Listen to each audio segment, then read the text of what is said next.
আমার নাম অর্ণা মজুমদার। নমস্কার, আমার নাম অদ্রি রয়। আমি একটি কবিতা আবৃত্তি করে শোনাচ্ছি। কবিতার নাম বনবাস। কবিগুরু রবীন্দ্রনাথ ঠাকুরের লেখা। বাবা যদি রামের মতো পাঠায় আমায় বনে, যেতে আমি পারি নাকি তুমি ভাবছো মনে? 14 বছর কদিনে হয় জানি নে মা ঠিক, দণ্ডবন আছে কোথায় ওই মাঠে কোন দিক। কিন্তু আমি পারি যেতে, ভয় করি নে তাতে।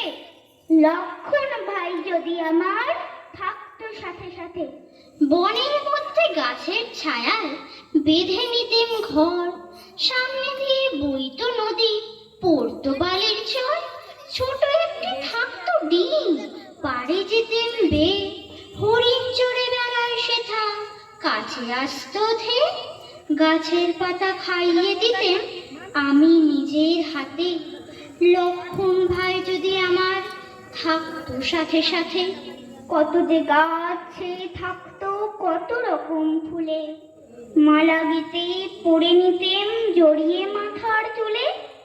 নানা রঙের ফলগুলি সব ফুয়ে পড়তো পেকে, ঝুড়ি ভরে ভরে এনে ঘরে দিতেম রেখে। খিদে পেলে দুই ভাইতে খেতেম পদ্ম পাতে। লক্ষণ ভাই যদি আমার থাকতো সাথে সাথে। সন্ধেবেলায় কুড়িয়ে আনি শুকনো ডালপালা, বনের ধারে বসে থাকি আগুন হলে জ্বালা।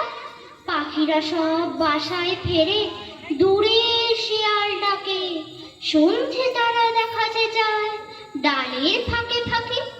মায়ের কথা মনে করি বসে আধার রাতে, লক্ষণ ভাই যদি আমার থাকতো সাথে সাথে।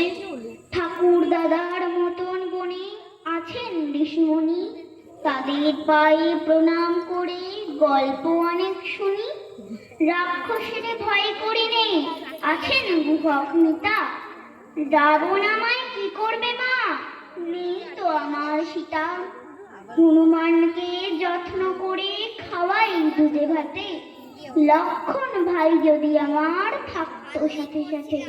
মা গো, আমায় দে না কেন একটি ছোট ভাই, দুজনেতে মিলে আমরা বনে চলে যাই।